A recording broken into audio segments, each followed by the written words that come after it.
Hello everyone, कैसे हैं आप सभी। তো আমি কি করছি, আমি একটা সিরিজ স্টার্ট করেছি। আর এই সিরিজ আছে আপনার ফুড সার্ভে ইন্সপেক্টর एग्जाम আছে 16 and 17 March.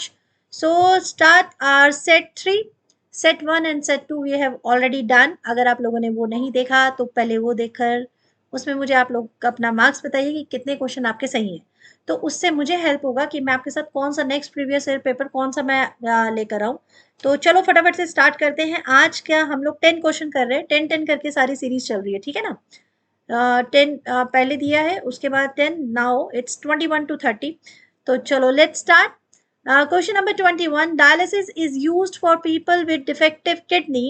It involves the process of adsorption, osmosis, electrophoresis और डिफ्यूजन। अच्छा ठीक है, चलो फटाफट से बताओ क्या सही होगा। Dialysis you have heard about, ठीक है, बहुत बार ये वर्ड सुना हुआ है बिकॉज दीज डेज जो कैपिटल सिटीज़ है हमारी फुल ऑफ डिसीज और फुल ऑफ प्रॉब्लम्स में, एकदम डिप्रेशन वगैरह बहुत सारी चीज़ें अननेसेसरी जो बढ़ती जा रही हैं, ठीक है।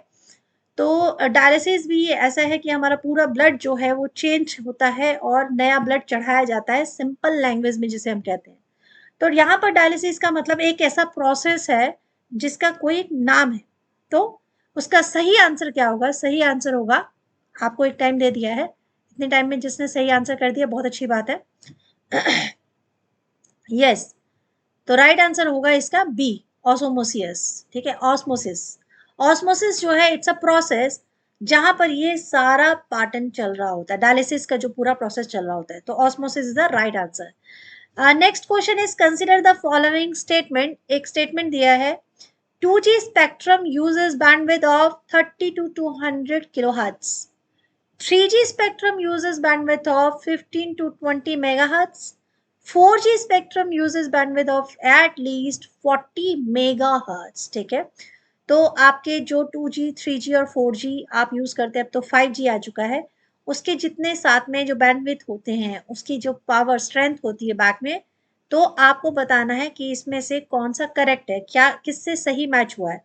क्या 2G स्पेक्ट्रम का जो बैंडविड्थ है उसमें इतना पावर होता है? बताइए सही आंसर क्या होगा। A all of this, B 1 2, C 2 and 3, D only 3। तो इसका राइट आंसर हो जाएगा ए। Very good. जिसने ये टिक किया है वो जरा अपना कमेंट सेक्शन में नाम लिख दीजिएगा, क्योंकि मुझे भी जानना है कि किसको ये आंसर मालूम था। Very good. चलो नेक्स्ट क्वेश्चन पर चलते हैं। नेक्स्ट क्वेश्चन है, which one of the following is the oldest grand slam in the world. This is very important question because it's that kind of question which connect all over, current affairs or the world affairs or these news which is connected to the world affairs, ठीक है। तो इसमें से grand slam जो है, सबसे oldest grand slam इसमें से कौन सा है? Wimbledon, French open, Australian open या यूएस ओपन? इसका मतलब क्या होता है? ग्रैंड स्लैम्स का मतलब होता है जो बड़े बड़े 4 इंपॉर्टेंट गेम्स होते थे, रग्बी है, टेनिस है, टूर्नामेंट्स, जो बड़े बड़े टूर्नामेंट्स होते थे, तो उसकी मेजबानी या उसको सबसे पहले खेलने वाला कौन सा ऐसा देश था? तो आंसर क्या होगा बताइए। इसका राइट आंसर होगा, अब तक टिक कर चुके होंगे ना आप। चलो, इसका राइट आंसर है विंबलडन, ठीक है। विंबलडन के बाद नेक्स्ट आएगा यूएस। मैं एक आर्कियोलॉजी भी दे देती हूँ। यूएस के बाद नेक्स्ट आएगा फ्रेंच, उसके बाद नेक्स्ट आएगा आपका ऑस्ट्रेलिया।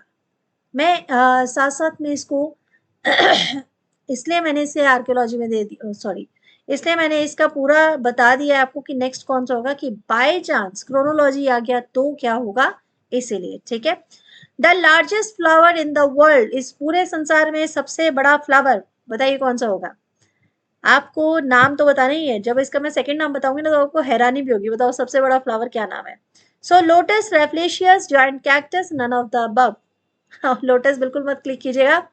लोटस फ्लावर हमारे भारत का नेशनल है, बट ठीक है वो फ्लावर इतना बड़ा हो सकता है, इतना बड़ा, but we are talking about the biggest, largest flower and that is, yes, first you tell me right answer क्या होगा। इसका राइट आंसर है राफ्लेशिया आर्नोल्डी, ठीक है। आर्नोल्डी इसका पूरा नाम है, ये भी लिख देते हैं बाय चांस आपने नेक्स्ट क्वेश्चन में अगर पढ़ा। Arnoldi, it's name of this flower and it has the another name also, which is the another name, corpus, ठीक है, corpse flower, it is the another name of this flower, Rafflesia Arnoldi corpse flower. Okay, question number 25th। Okay, कहाँ चले गए 25th? यहाँ है। Which of the following is a popular programming language for the developing multimedia web page? एक question था आपने देखे जो खूब सिंपल আছে কিন্তু, कौन सा इसमें से लैंग्वेज है जो कि मल्टीमीडिया वेब पेज में डेवलप, जो मल्टीमीडिया वेब पेज डेवलप करता है? COBOL, Java, BASIC, assemble. देखो कोबोल और COBOL, you can pronounce anything, ठीक है। कोबल, जावा, बेसिक और assemble, which one the right answer? We are talking about the multimedia web page जो develop करता है and that right answer is Java. Okay, yes. तो जिस जिसका answer सही मैच हो रहा है वो कमेंट सेक्शन में लिख के बता सकते हैं कि 10 out of 7 out of 10, 6 out of 10 या 10 आउट ऑफ 10, जिसके भी जो आंसर मैच हुए हो। अच्छा, who was the first home minister of free India? तो when our India become free, that is 1947। Okay, तो उस समय पे प्राइम मिनिस्टर हम लोगों को मालूम है और प्रेसिडेंट भी हम लोगों को मालूम है। क्या आपको होम मिनिस्टर मालूम है? तो फर्स्ट होम मिनिस्टर कौन थे हमारे? फर्स्ट होम मिनिस्टर थे हमारे सरदार वल्लभ भाई Patel, iron man of India. ठीक है, क्यों कहा जाता है इनको आयरन मैन ऑफ इंडिया? जब हमारा भारत आजाद हो रहा था, ये गृह मंत्रालय संभाल रहे थे, होम मिनिस्ट्री संभाल रहे थे उस समय भारत के अंदर।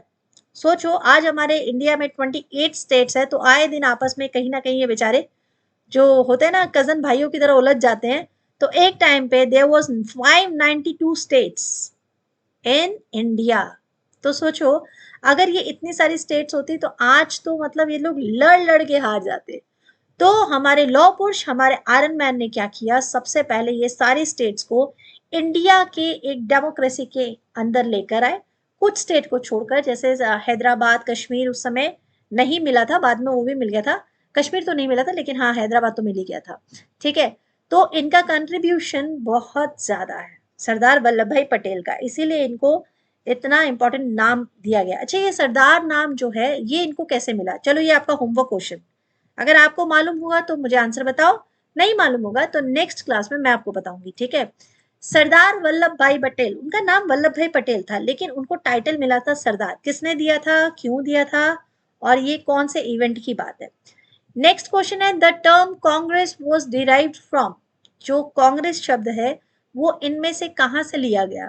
The history of north America, Irish history, British Commonwealth, the name of the American parliament. बताइए, मालूम है आंसर? वेरी गुड, जिसको मालूम है उसके लिए क्लैपिंग। चलो, तो right answer is the name of the American parliament. और वहां पर जो संसद होता है, जो मतलब जो बैठते हैं, कैबिनेट होता है, जो संसद होता है उसे कहा जाता है क्या मेरे ध्यान से एकदम, हाँ सीनेट। यस, सीनेट कहा जाता है, और जो उसके रिप्रेजेंटेटिव होते हैं उसे हाउस ऑफ रिप्रेजेंटेटिव कहा जाता है। Okay, in which field Pulitzer award is given? Pulitzer जो है या पुलित्जर, इट्स अ अवार्ड, एक तरह का अवार्ड है, तो किस फील्ड में दिया जाता है? Science and technology, literature and journalism, international understanding, environmental study. ये सारे ऑब्जेक्टिव टाइप क्वेश्चंस है, इसमें कोई ऐसे मतलब आपको बहुत कुछ समझने वाली बात नहीं है, याद करने वाली बात है। ठीक है, तो ये क्वेश्चन अगर आप बार बार इन एमसीक्यूज को सुनोगे ना, 2-3 बार भी सुन लोगे तो आप लोगों को ये याद हो जाएगा। तो पुलित्जर अवार्ड जो है वो दिया जाता है लिटरेचर और जर्नलिज्म में। ठीक है, तो किस किस को पसंद है जर्नलिज्म? अरे मैम, हम फूड एफआई का पेपर दे रहे हैं, आप हमसे पूछ रहे हैं जर्नलिज्म। अच्छा, this is the simplest question in this paper. Ghoomar is a folk dance of, Ghoomar is also famous in everywhere. हमारे भारत के एक बहुत ही खूबसूरत स्टेट में ये फोक डांस किया जाता है, ये तो सबको मालूम होगा, आंसर सबने दे दिया होगा कि राजस्थान। चलो, इस टर्म पे तो ये आसान पूछा गया, बट अगर ये पूछा जाए कि घूमर डांस जो है वो किस गॉडेस के लिए सबसे पहले इनिशियल लेवल पे स्टार्ट किया गया था, तो आपको आंसर मालूम है? बताइए, आंसर होगा goddess, goddess Saraswati. Yes, I know you all are surprised. ठीक है, गॉडेस सरस्वती, माँ सरस्वती जो है, उनके लिए घूमर ये सॉन्ग जो है राजस्थान में सबसे पहले स्टार्ट हुआ, फिर धीरे धीरे बाकी के जितने भी ग्रुप्स थे उन्होंने भी इसको बहुत ज्यादा पसंद किया। क्वेश्चन नंबर 30, लास्ट क्वेश्चन इस क्लास का।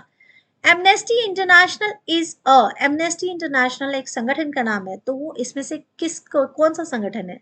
Human rights group, UN agency to fight global terrorism, refugee camp in Croatia या Croatia, branch of the world bank. बताइए क्या होगा सही आंसर? अगर आपको मालूम होगा तो फटाफट आंसर दे दोगे, अदरवाइज आप सब क्या करोगे, तुक्का लगाओगे, है ना? तो मैं बता देती हूँ, आज के बाद तुक्का लगाने की जरूरत नहीं पड़ेगी, क्योंकि इसका राइट आंसर होगा ह्यूमन राइट्स ग्रुप। ये एक ऐसा संगठन है जो किसी भी तरह के मतलब बंधन में नहीं है, ना तो गवर्नमेंट के बंधन में, ना किसी इंटरनेशनल किसी भी ग्रुप के बंधन में है। ये अपने आप में एक फ्री संगठन है।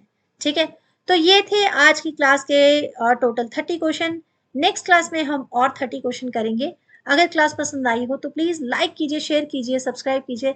लाइक करने का सिर्फ एक ही बटन दबता है, लेकिन सच मानिए अच्छा बहुत लगता है। Okay, thank you so much, will meet soon in our next session. Bye bye, take care, और नेक्स्ट क्लास में मिलते हैं।